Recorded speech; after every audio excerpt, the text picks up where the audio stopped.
Greetings, and we welcome you this morning or this evening, depending on where you're joining us from, to our webinar today. And the title of our webinar is Improving Mobility and Function in Parkinson's with LSVT BIG, which is evidence-based physiotherapy and occupational therapy. We're so glad that you took time out of your schedule to join us in our webinar today, which we hope you find is very informative and fun as well. My name is Laura Gousset. I'm the LSVT BIG Chief Clinical Officer and a physical therapist. I'll be moderating today's session and co-presenting with my colleague, Dr. Cynthia Fox, who is a speech-language pathologist and the Vice President of Operations and co-founder of LSVT Global. So we're so glad that you've joined us today. We do want to acknowledge our funding support that's made our research and our work possible, and you'll see that we've been funded by a number of organizations, including the National Institutes of Health in the United States, the Office of Education, the Coleman Institute, the Hearst Foundation, the Axe Houghton Foundation, the family of Lee Silverman, the Davis Phinney Foundation, and the Parkinson's Alliance, along with others. So we're very grateful for their support. We do have a couple of brief disclosures before we get started, and that both Dr. Fox and I have both financial and non-financial relationships with LSVT Global, including a preference for the LSVT treatment techniques, and we are both employees of LSVT Global, as well as Dr. Fox has ownership interest in the company. So in case you haven't joined us for one of our webinars before, we're just going to briefly go over some logistics, and then we will go to the content for tonight's webinar, which will be co-presented by Dr. Fox and myself. At the end of the webinar, we'll highlight some training opportunities that are available to you if you are a physiotherapist or an occupational therapist, and we'll do our best as well to leave some time at the end to answer some questions. So in terms of logistics, right now, all of your microphones are on mute so that there's no background noise from the various environments from which you might be joining us. But at the end of the webinar, you'll have an opportunity to ask your questions out loud if you choose to. So please jot your questions down or save them for later. You can also submit your questions anytime via your control panel. You should see a little caret or an arrow that says questions. If you click on that, you can type your questions in. We'll start stockpiling them now so that at the end of the webinar, we can be sure to answer everyone's questions. Also, if we run out of time or if you think of a question later, we'll provide some information on how you can email us and receive an expert response at the end of the webinar. We do have handouts that we'd like to share with you, and hopefully you receive these handouts by email sometime earlier today. If you haven't, however, in the handout section of your control panel, if you open that, there are two PDFs that you can download. One is the slides for tonight's webinar, and also the other one is the registration brochure should you be interested in attending our upcoming course coming to Malaysia in February. So some information about CE activity. This might be specific to the United States, where we have to report our continuing education activity for licensure. But if you are a speech physiotherapist or occupational therapy professional, would like to self-report your continuing education activity, simply email us after this webinar is complete to request a certificate of completion of the webinar. That'll include your name, date, and duration of the webinar. And you do have to attend the full webinar to receive that certificate. If you have any questions, feel free to reach out to us about self-reporting CE activity.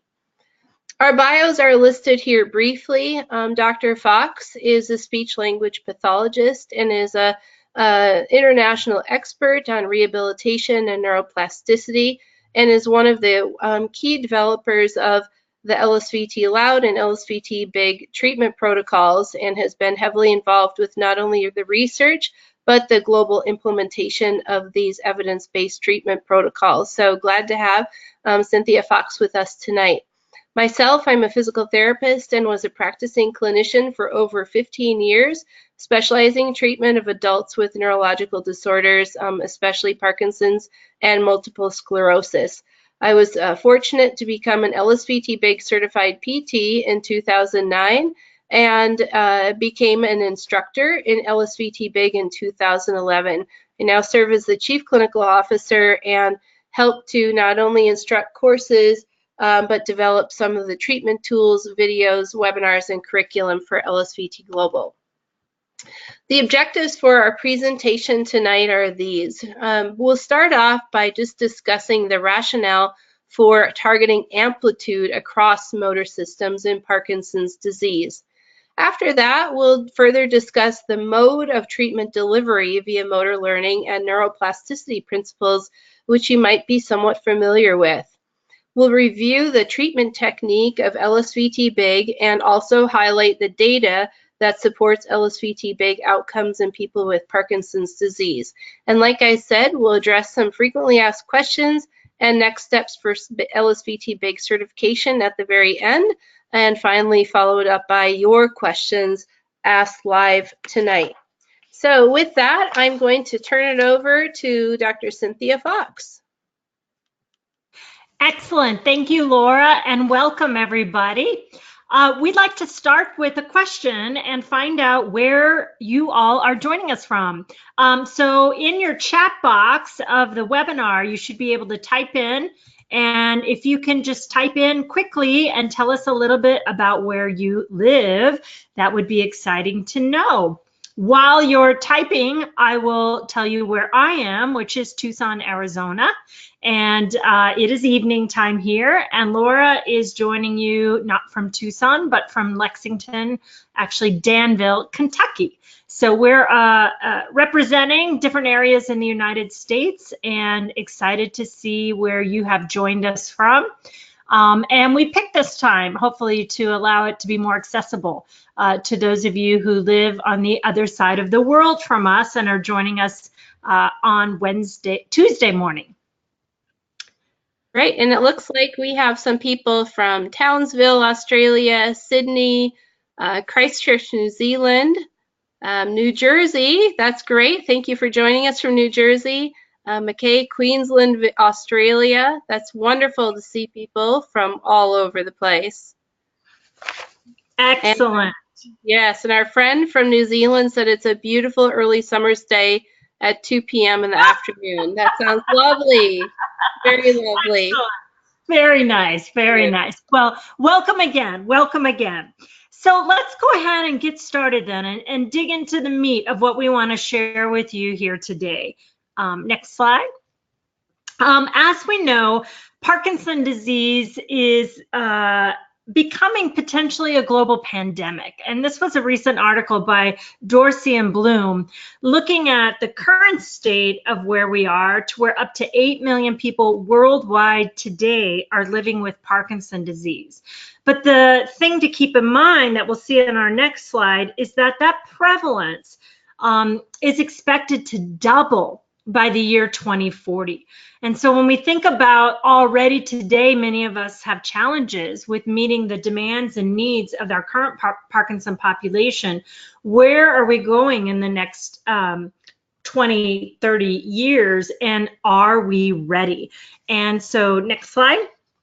Our mission with LSVT Global is to help us to be ready.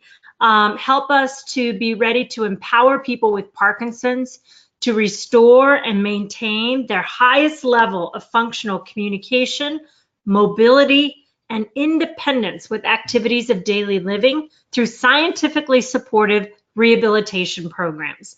And the programs that we work with and we'll talk about today, LSVT LOUD, and our primary focus will be specifically on LSVT BIG.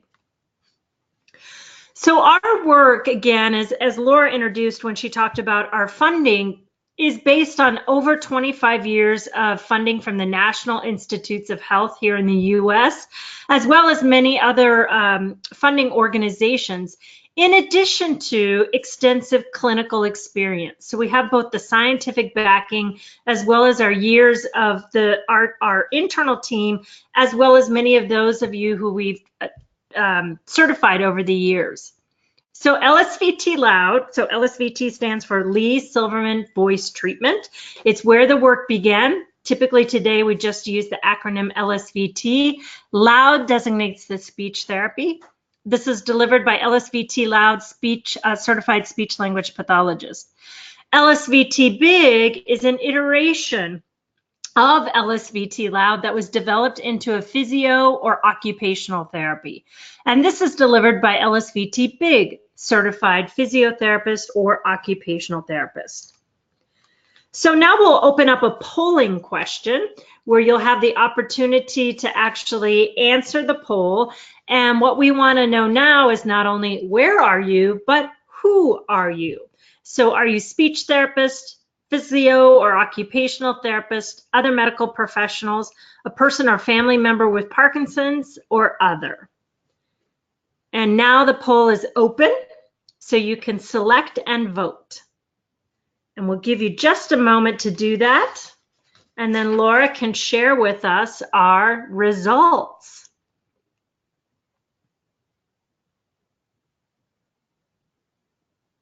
We'll just give them a few more seconds here. It looks like a couple more people are still voting.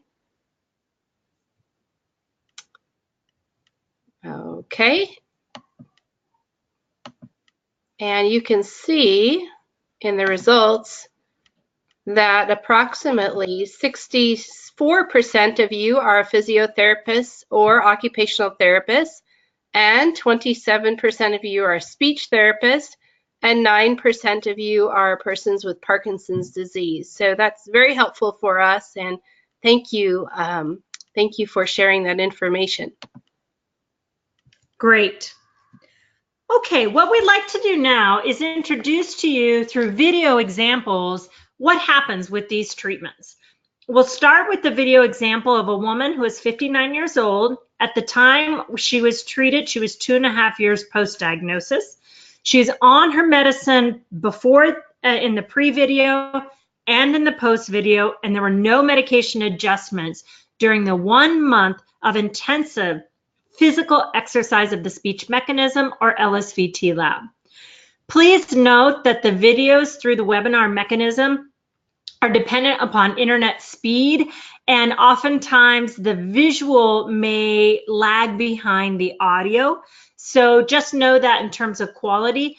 All of these videos are available on our blog, and we'll have information on how to access that at the end. So if you'd like to view it in real time without that delay, you'll be able to do that after the webinar tonight. So we'll go ahead and play our first video of Shirley. Have you noticed any changes in your speech or your voice that you would associate with Parkinson's? Yes, I don't speak loud enough a lot of times. Anything else? Hoarse. Anything else? I stutter, which I never did before. Do this for me if you would. Take a deep breath and say ah for as long as you can.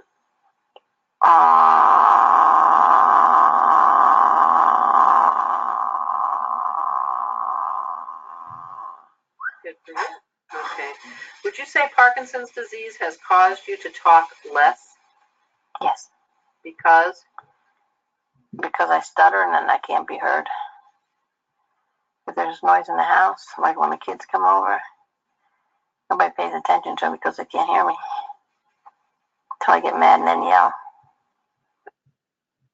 Take a deep breath and say ah for as long as you can.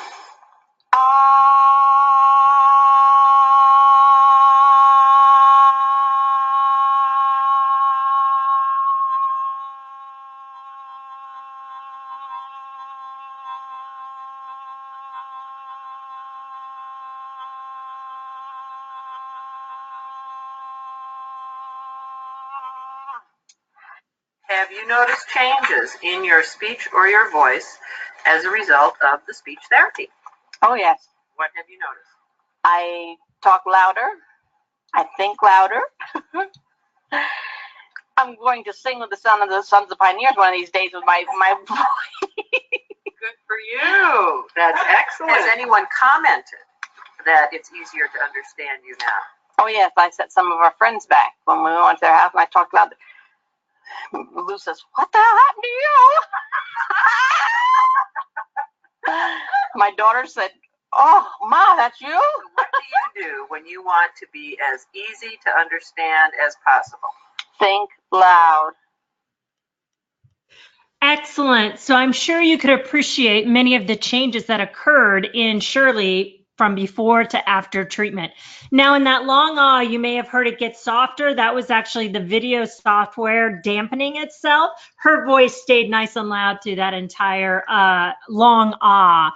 But more importantly, you saw the improvements in her speech and her clarity of speech, her voice, and how the treatment really allowed her to be able to express that very fun, wonderful personality that she has. So now let's take a look at a video of a gentleman who received LSVT BIG. He was 71 years old at the time he was treated and 14 years post-diagnosis. He's Honeyar stage 3, so that's a moderate stage of Parkinson's, and was referred for slowness and difficulty walking. He had a history of falls and freezing. He too was optimized on his medications, and there were no changes from before treatment till after treatment. So we'll take a look at his video now.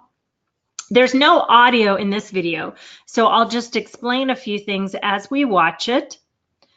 What you'll see is on the left-hand side of the screen, him walking out of the clinic after the first day of treatment, and on the right-hand side of the screen, him walking out of the clinic on the last day of treatment.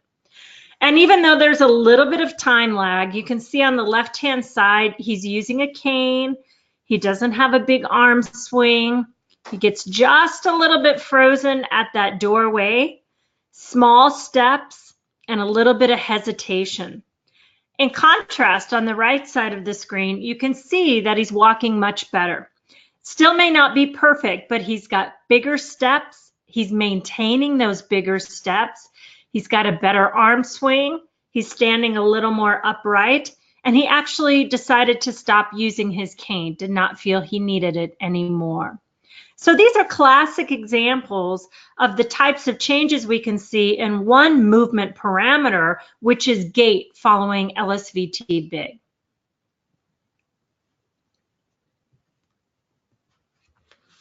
Next slide. All right, these are some of his outcomes, that same gentleman you just saw in the video. And these are clinical outcomes that were collected during his time with the therapist. Reduced his amount of falling, got rid of using his cane, his confidence with movement improved, his velocity or speed or walking improved up to the level that it matched his age for people without Parkinson's disease or healthy individuals, and his endurance improved. So those are kind of clinical objective measures. More importantly, he improved his walking so that he could do things he wanted to, like go to the movies, play with his grandchildren, go out to dinner with family and friends. And those are the meaningful goals that we really want to target and personalize for each person with Parkinson's with LSVT LOUD and LSVT BIG. Next slide. So what are the fundamentals of these treatments? And we have a little bit of LOUD in here. Again, our main focus will be on BIG, but they share the same underlying fundamentals. They're standardized protocols, they're research-based, and they're very specific, which Laura will walk you through a bit of LSVT BIG in just a bit. So the target is amplitude, and we achieve amplitude by driving bigger movements in the body or a louder voice in speech. The mode of delivery is very intensive and high effort, and we'll talk about that in just a moment. And then we address known barriers to generalizing what we can achieve in the treatment room out into the real world. This is a process we call calibration, and it addresses sensory, cueing, and neuropsychological changes that can occur for people with Parkinson's disease. So this one target of amplitude is unique because it offers one common rehabilitation goal across our three disciplines of speech therapy, occupational therapy, and physical therapy. So for the patient, there's one target, amplitude, bigness or loudness, and this can carry across the evaluation, our treatment sessions, as well as our lifelong follow-up through tune-up sessions, or perhaps maintenance exercise groups. And again, you'll hear a little bit about that towards the end of the webinar. Next slide. The reason we can have this one target of amplitude is because we're targeting a primary motor symptom in people with Parkinson's disease, which is hypokinesia, reduced amplitude of movement, or bradykinesia, slow movement. Really a symptom complex. We know that hypokinesia and bradykinesia are present at diagnosis, correlates with loss of dopamine, correlates with disease progression, and is generalized across motor symptoms. So again, hypophonia or soft speech and slow, small movements. Next slide. Here we can look at this visually. So on the left-hand side, what we see is this loss of motor energy, and movements are really underscaled. In the speech mechanism, what results is a soft voice, and in the body, what results is smaller, slower movements. We use that one cue of amplitude, and we use that drive of amplitude to override hypokinesia and bradykinesia. And on the right-hand side, then, we see the outcome: louder speech, bigger movements. The key here is that it's always within normal limits. So while to the person with Parkinson's disease, it may feel quite a bit louder or quite a bit bigger, what we're actually targeting is healthy vocal loudness and healthy movement amplitude. And it's one of the reasons it's so important to work with a certified clinician to assure that the voice is healthy quality and the movements are healthy. We have a video, forgot about this video. So the next video here that we'll see shows that amplitude training also improves fine motor function. It's not just larger or gross motor movements like gait that get better, but we can also improve fine motor function. So this is a video of a gentleman working on buttoning. And for many people with Parkinson's disease, that fine motor task of buttoning can be a challenge. You'll see the gentleman with no cues buttoning his top button, and then you'll see the therapist introduce two different cues and the impact that has on his buttoning.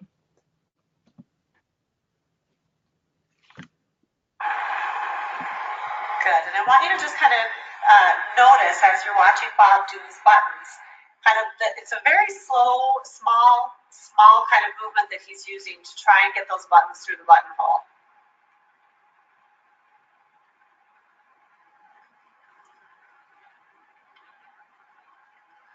We do struggle. And this can be a very frustrating thing for a lot of people, Bob. You're not alone in that.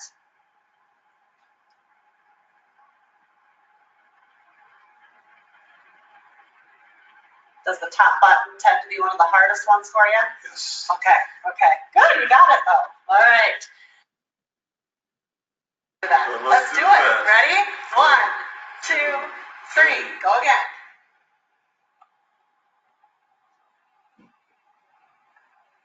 Wow. Really push it in hard. Nice. About a third of the time. You're right.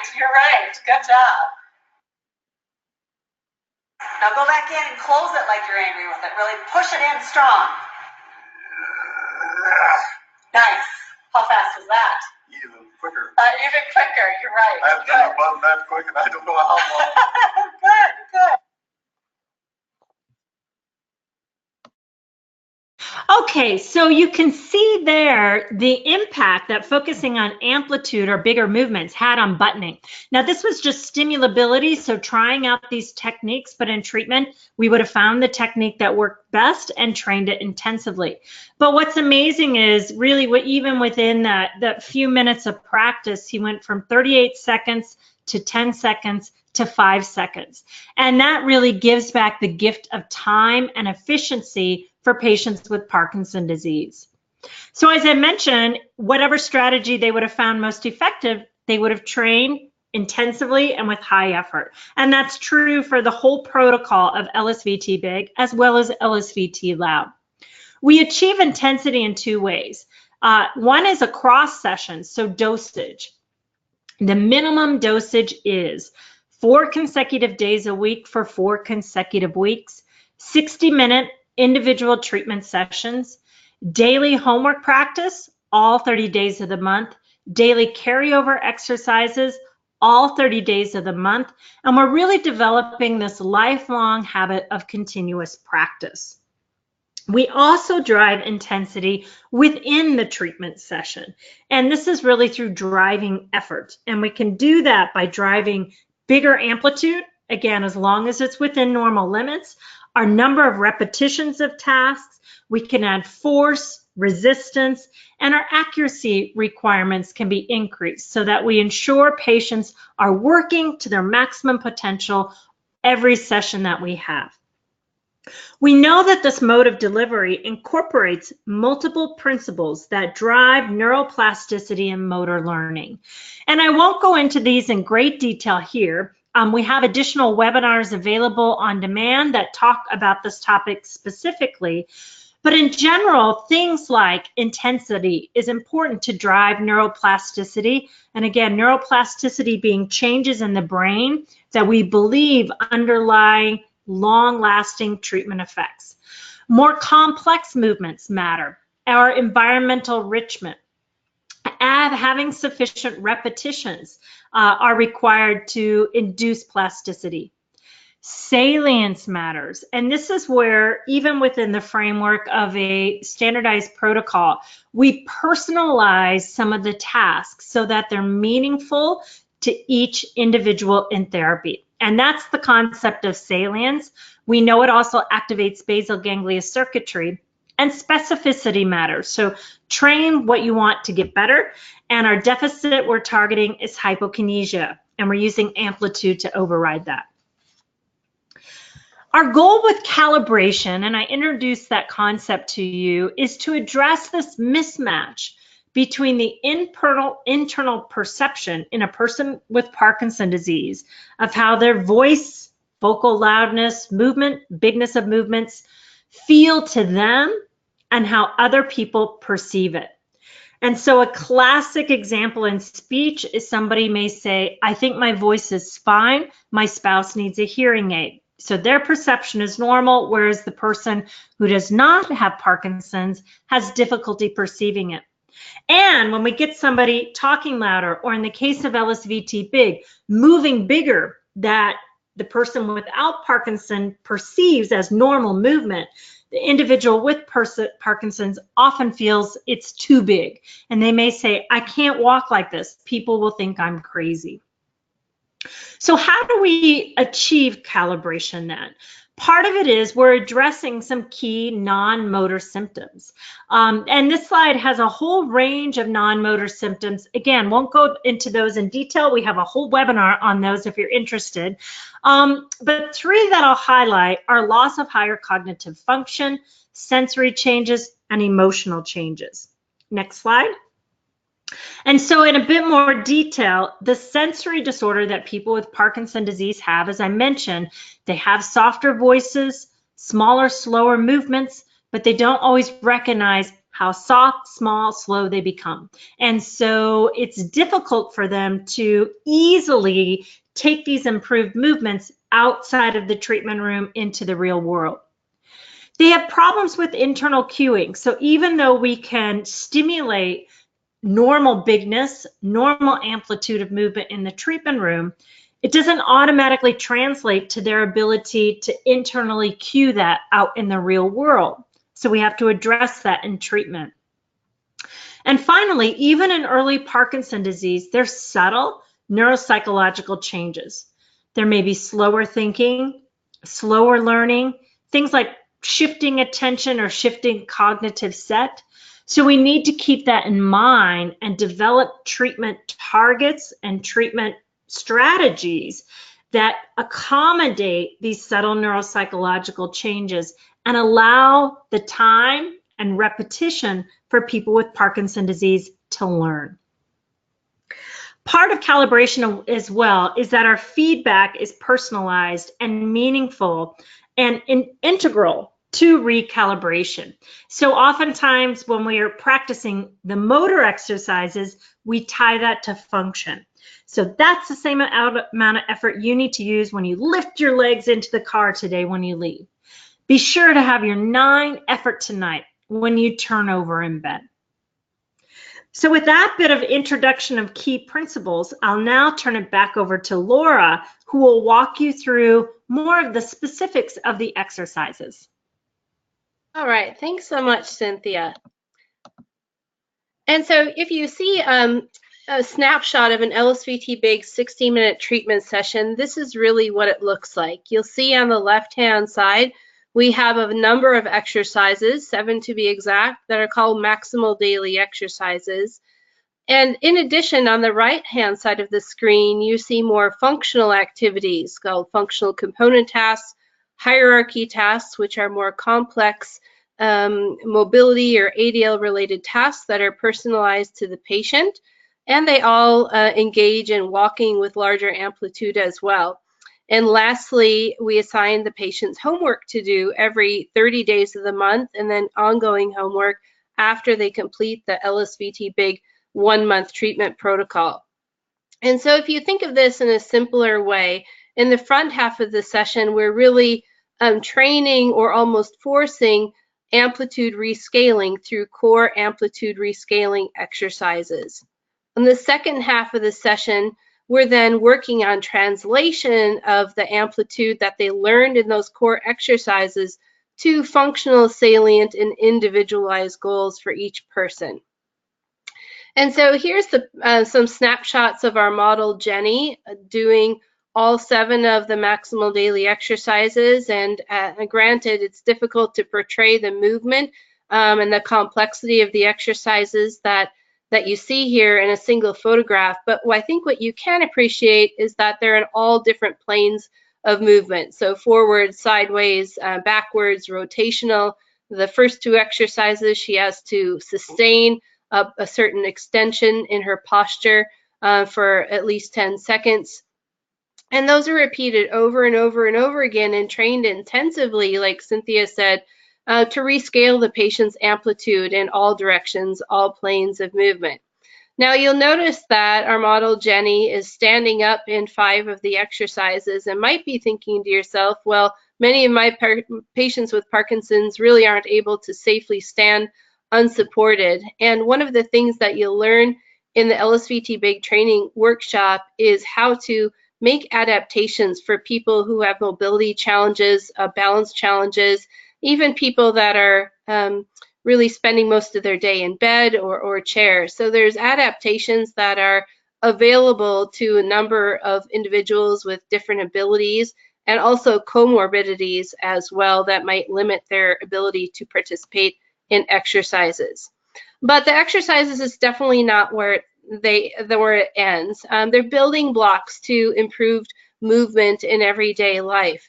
And so after we've really warmed up and revved up the system with those large amplitude exercises, we use that same high level of effort, that same increased amplitude and motor output, and then apply it very systematically to personalized goals that are meaningful for the patient. So one patient might be struggling with getting his socks or shoes on or buttoning like Bob is. For another, it might be getting up from a very low or deep sofa. And for someone, it might be something more recreational or work-related, such as being able to continue gardening.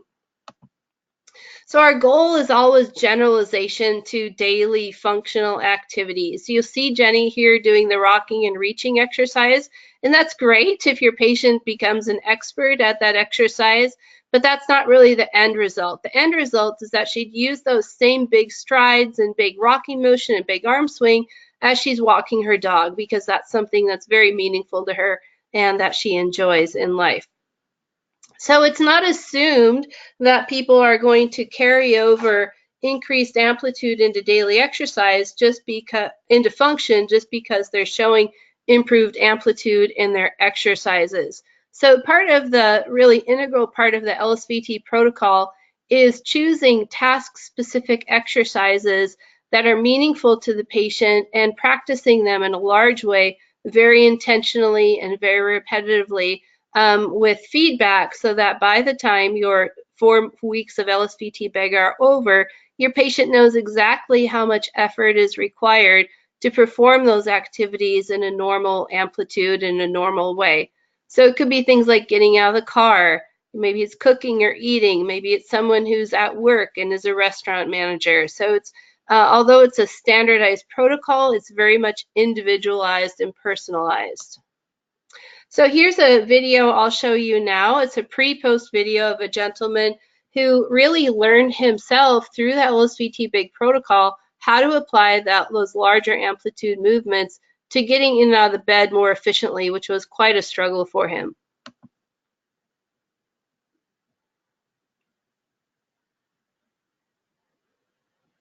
Ready? Ready? Yep. Yeah. Oh, the emergent? Yeah. What are you doing? An eagle? Yeah. You might have. Mm-hmm. Yep. All right, now go ahead and get out of bed.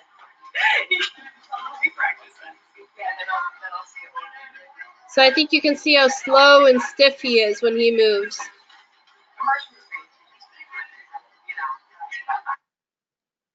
And this is after 1 month of treatment. Go ahead. Ready? Yep.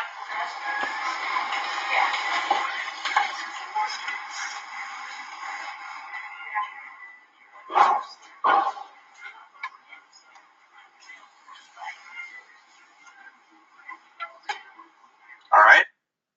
Okay, and what's so interesting about this video is that his therapist really didn't teach him to do that large arm movement with his bed mobility. He really learned that and taught that to himself as an effective way of using amplitude to help him more efficiently with that task. And so as a therapist, it's really rewarding for you to see your patients having those aha moments where they are figuring out how amplitude will improve their function in everyday life.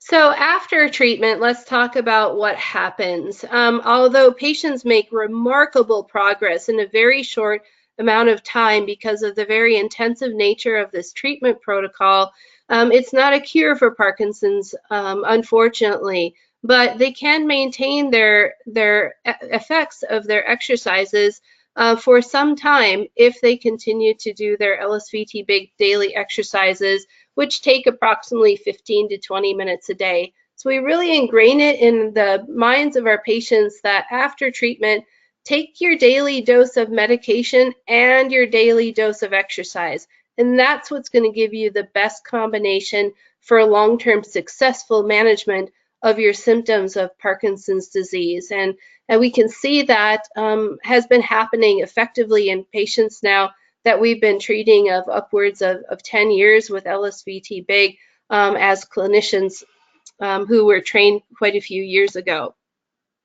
So what happens after LSVT BIG, in addition to that daily exercise practice, is many patients engage in group exercise, and there are a number of wonderful fitness options in the community already for people with Parkinson's, such as dancing classes and in the United States, boxing classes that become popular, Tai Chi, swimming. There's just a number of really wonderful options throughout the world that are emerging. And we too have developed post-exercise or post-therapy classes called Loud for Life and Big for Life, which are quite new. There are a few classes in Australia, I know, and these are very wonderful. They're specifically for people that have gone through these treatments and want to exercise in a group setting with other individuals who have completed treatment as well. And our hope is that they will not only maintain their progress that they've made through therapy, but also build social connections and reap some of those other secondary benefits. To support patients in their daily exercise practice lifelong, we've also provided the option that they can get homework helper videos, either streaming, downloaded, or DVD version. And we have a very nice companion system, which is a software program for clients who have completed LSVT LOUD speech treatment. And then lastly, just like patients, return to the dentist every 3 to 12 months, we really advise that our patients with Parkinson's who have gone through the LSVT programs return to us for short tune-ups every 3 to 12 months. And during those tune-ups, we recheck them, provide them perhaps a short amount of visits. Usually it's just a few visits to get them back up to scale again with their amplitude, kind of reinvigorate them with their exercises and help them maintain long-term. So let's look at what is the research on LSVT BIG. This is one of the randomized control trials that was published in 2010 in Movement Disorders by Dr. Ebersbach and his team, in which they compared LSVT BIG to Nordic walking and to a home exercise program group. The LSVT BIG group was led by a physiotherapist that was trained in LSVT BIG, and he also led the group exercise class of Nordic walking. Both of those groups received 16 sessions of therapy. LSVT BIG was 4 times a week for 4 weeks, Nordic walking was twice a week for 8 weeks, and the home exercise program was unsupervised, but it was highly recommended exercises for people with Parkinson's disease to do every day. The UPDRS motor score, which was blinded, a blinded rater, was the primary outcome variable in this treatment study. And if you're familiar with the UPDRS, a decrease in that UPDRS score signifies an improvement in motor functioning. The dashed line on the bottom is the LSVT BIG group. And as you can see, that was the only one that improved significantly in that UPDRS motor score. The other 2 groups stayed the same to got slightly worse. And the difference between those groups was statistically significant as well. What's interesting is that you'll see at week 4 is when the LSVT BIG group stopped treatment, because that was the end of that 4-week protocol. But we assume through continued exercise that there was a trend towards continued improvement in their motor functioning all the way out to week 16, which was the endpoint of the treatment study. Other studies have documented cross-system effects. So not only does the UPDRS motor score improve, but other studies have found improvements in trunk rotation range of motion, stride length, their speed of movement, both in walking and reaching, the reaction time, their balance, ADLs, and ability to dual task is some of our newer research that has come out. This is a retrospective chart review. This was a very brand new study that was presented at the American American Occupational Therapy Association meeting last year in New Orleans. And the group, which was led by Dr. Doucet and Dr. Blanchard out of LSU in the United States, did a retrospective chart review of 66 individuals who had received LSVT BIG and looked at their outcomes on a scale called the Canadian Occupational Performance Measure, which is usually one that occupational therapists would look at. And what they found in this study was that there were significant changes in their perceived occupational performance and fine motor skills in these patients' chart. And 72 to 75% of their occupational performance priorities fell into the self-care categories. The top areas of concern for these patients were not only fine motor related of handwriting, but also gross motor related like walking and balance and transfers. So if you'd like to delve into our research a little bit further, this is a complete list of the LSVT BIG published research right now from our reference list. You'll see that there are 2 new studies that were just published in, or actually 4, excuse me, in 2018. And so the research is newer than it is on LSVT LOUD, but it's very promising and continues to grow as well. So before we end tonight, we want to go through some very frequently asked questions, and then we'll have an opportunity for you to ask your questions as well. So please be thinking about those. One of the top questions that we always hear is LSVT BIG or LSVT LOUD used with other conditions beyond Parkinson's disease? And the answer is yes. Now for LSVT LOUD, we have single subject case study and small group designs for a number of diagnoses which are listed here. including Parkinson plus disorders or atypical Parkinsonisms, stroke, MS, ataxia. We have a growing amount of research on use of LSVT LOUD with cerebral palsy and Down syndrome, and also aging. And LSVT BIG, although we don't have any published articles yet, anecdotally, our therapists have been using LSVT BIG for many years, especially on patients who have atypical Parkinsonisms, such as MSA, PSP, Lewy body dementia, for example, and also occasionally stroke and MS, but on a case-by-case basis. And part of what we'll train you in the LSVT BIG training and certification workshop is how to assess these patients, to do what's called stimulability testing to help determine and prognosticate whether they might be good responders to this particular intervention. You may also be wondering, are these programs feasible in the real world? And part of that is because of their intrinsic intensity in dosage. So what we have found through years of practice and through global implementation of LSVT BIG as well is that yes, and part of it is because patients have a potential for change and restoration of function. And it really wasn't that many years ago when it was really thought that if you had Parkinson's disease, there wasn't really a lot of potential for change, that you could take drugs to maybe manage the symptoms temporarily, but no real way to put the brakes on the disease or to improve function through exercise. And so a lot of that really stunning research on neuroplasticity, activity-dependent neuroplasticity and exercise in Parkinson's has been just amazing and so positive in the way that we look at managing Parkinson's disease. The LSVT protocols, although you may think, gosh, are my patients going to attend for 16 sessions 4 times a week for 4 weeks? And we found that yes, indeed, because it gives them so much hope that they haven't had before. And so, you know, typically the story is that at first they might be slightly reluctant, but by the end of that first week of treatment, already seeing such significant improvements in their function and their stamina and energy level that most patients by the end of 16 sessions, frankly, don't want to quit coming to see you for therapy. And the last thing of this is that it can be applied to various practice settings. As I mentioned earlier before, you can adapt the intensity within the treatment protocol to meet the special needs of each patient to make the treatment medically and physically safe for them. But also, patients with Parkinson's or other disorders can be found in every type of setting. Some are very early in PD and very active and will be seen in maybe an outpatient setting, whereas others can be seen in a skilled nursing facility or maybe even in their home through home health care.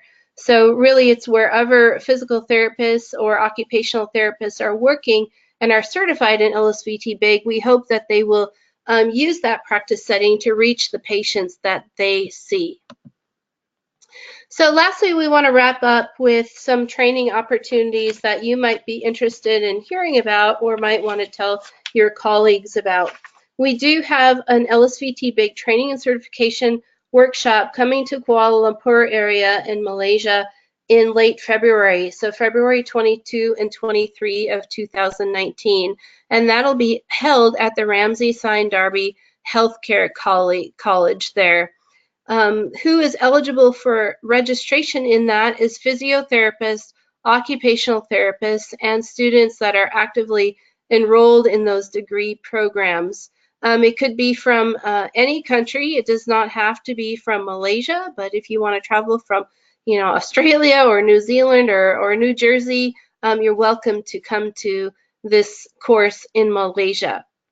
If you want information, please email the email address we have listed here, or you can email us at info@lsvtglobal.com. If you are a person with Parkinson's who is local to that area, we'd welcome you to come to a free seminar that'll be on February 23rd from noon to 2. In that seminar, you'll receive a 1-hour lecture similar to this one to inform you of what LSVT BIG is. In the second hour, we invite people with Parkinson's to stay and try some of the exercises with some of the physios and OTs who are attending the workshop in Kuala Lumpur. We've listed the registration fees for that. You can find the equivalencies in Malaysian dollar in the registration brochure, and you can find that brochure either by emailing us or in the handouts of your control panel. If you can't make it to a live course, you can always get certified online as well. We have been offering this version for 4 years now and have had wonderful, wonderful comments on it. It's the same curriculum and instruction. Everything you'd see in a live course has been videotaped for the online course. And so you'll receive the same high quality certification and continuing education units as well. You'll have 90 days of unlimited course access to complete it. It's self-paced, which some people really like, the option to go back and review material that they need to have reinforced or might have missed. We will also ship you materials. So the materials can be downloaded from your computer, but we'll actually physically mail you a course binder for permanent reference and an LSVT Big Homework Helper DVD, and you'll have the full benefits of certification. What comes with certification is a number of things. So the registration fee pays for much more than just the 2-day workshop and materials. You'll be listed on the clinician directory for referrals. We'll provide you with marketing tools and resources, and also downloadable treatment resources and assessment forms as well. You'll be invited to participate in exclusive live webinars for LSVT Big certified clinicians that are held monthly, and you'll have access to our LSVT Big on-demand webinars, which will be found in your LSVT clinician account. After certification, you'll have access to our faculty for ongoing and continued discussions and questions, and also our LSVT Big Facebook group. So it really is a great course if you're looking at getting certified either via our live and online, and after that you can treat as many patients as possible using the LSVT Big method. If you want to find a certified clinician, it's very easy. Just go to our website and click on that big red button that says Find LSVT Clinicians. Enter your location and search radius after you've identified which type of therapist you'd like to see. Click on the I agree to search terms and conditions, click search, and up will come everyone in your area who is certified. And if there is no one in your area, now you know that you can tell your favorite therapist how to get certified either online or through a live course. So in summary, we hope that we have showed you that these protocols address really the fundamental symptoms that all patients with Parkinson's experience. So everyone experiences hypokinesia and those sensory deficits that Cynthia was talking about. That mode of delivery is intensive, but it is very consistent with the principles of motor learning and neuroplasticity that are found to be crucial in making lasting changes. It's a standardized protocol, but it can be individualized and adapted across disease severity and according to patients' needs. We have excellent short-term data supporting improvements in the UPDRS motor score and other measures of motor functioning. And we offer training and certification for therapists and also ongoing support for people with Parkinson's as well. So here is how to ask questions now. I've already mentioned that you can type in questions in your question box in the control panel, and we'll read those aloud. You won't be identified by name, and we'll provide an answer to your question. You can also raise your hand by clicking on the hand icon. If you do that, we'll have to call your name out loud so that you know it's your turn. Your microphone will be unmuted, but make sure that on your end, your microphone is unmuted as well. After that, you'll be able to ask your question out loud. And lastly, if you think of anything later that we could answer for you, please don't hesitate to email us at info@lsvtglobal.com, or you can contact us via our Facebook page and leave us a message that way as well. Okay, and so I'm going to open up for questions now. And I want to say thank you so much for joining us tonight. Okay, so I'm going to start from the top. Great question from the Bernie video, and Bernie was the one that did the split screen walking, the before and after. And the question was, what outcome measure was used to quantify confidence for Bernie? And that was called the ABC scale. So it's the Activity Balance Confidence Scale. It's a subjective patient-reported rating scale of their confidence doing a number of mobility-related measures or activities, and then you average their confidence rating on a 0 to 100 scale. Okay, Cynthia, here's a good one for you. Can you run LSVT LOUD in parallel with LSVT BIG? Can they be run together?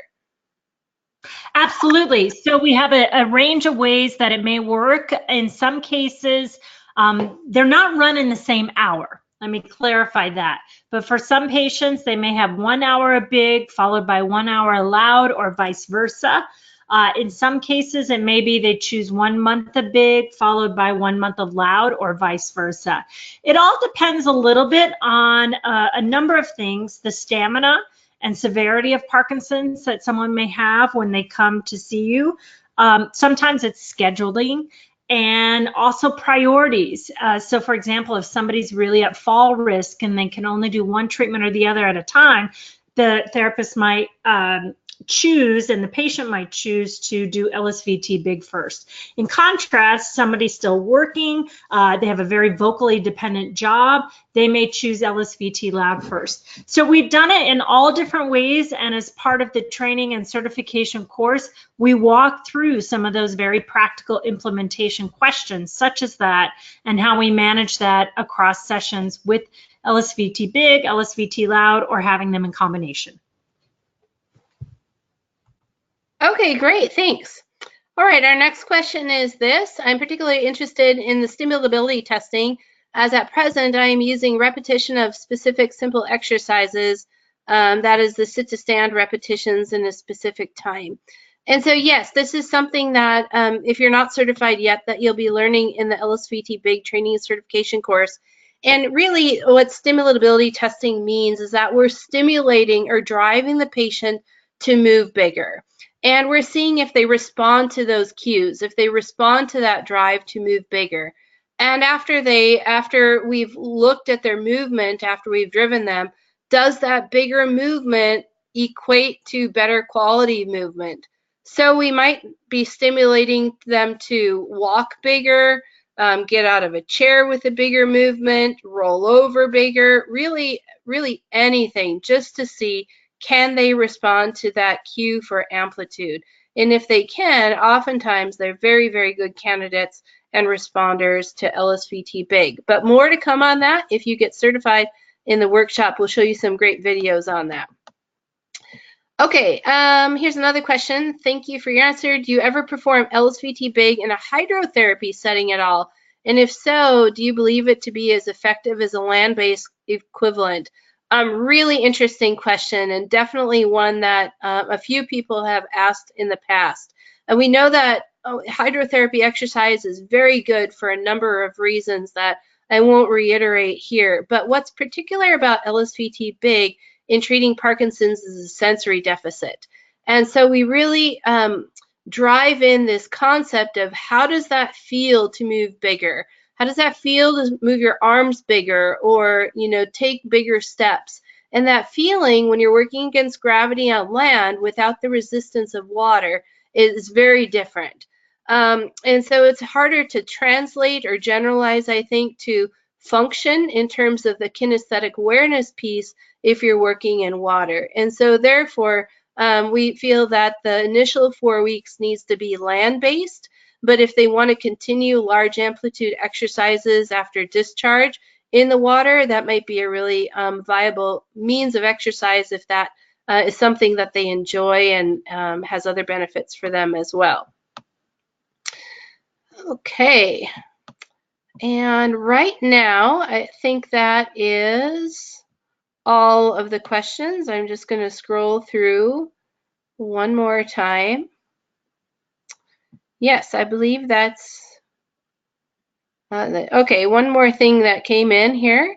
A lot of the research appears to suggest that the earlier disease onset, Hoehn-Yahr 1, what's your experience? So yes, a lot of our research is on those earlier stages of Parkinson's disease from Hoehn-Yahr 1 through 3. part of it is that it's easier to study. There's less complexities and comorbidities that might kick someone out of enrollment of a treatment study. But what we will tell you is that LSVT BIG can be applied to all stages of Parkinson's disease. Definitely some of the adaptations need to be made for later Parkinson's disease in terms of some of the cognitive or physical changes that can accompany it. But in no way should you think that LSVT BIG or LSVT LOUD is only for people with early Parkinson's disease. All right, and last question for tonight, and then I think we'll probably have to wrap it up. I've enjoyed these questions. Following on from that question, meaning the hydro, maybe, oh, I guess it's the one before. Do you run group classes with earlier and later Parkinson's disease together? Another interesting question. And so the group classes that I can talk to you about are the LSVT specific ones, are Big for Life and are Loud for Life. And indeed, when a therapist is first starting these group exercise classes post-discharge from LSVT BIG, oftentimes until they really build a clientele, it is a mixed group. And so it's a bit of a challenge, but I think a bit fun as well, to have people with all stages and background stories coming into your group class. And what we have seen from other groups, other Big for Life groups around the world, is that as they grow, then they have the ability to branch out into more specific early PD or later PD exercise classes. Not necessary, but makes things a little bit logistically easier. And after you are certified in LSVT BIG, you'll be eligible to take that advanced Big for Life training course. It's an online 3-hour course that will teach you all the nuts and bolts of how to get a class running really quickly, up and running in your community.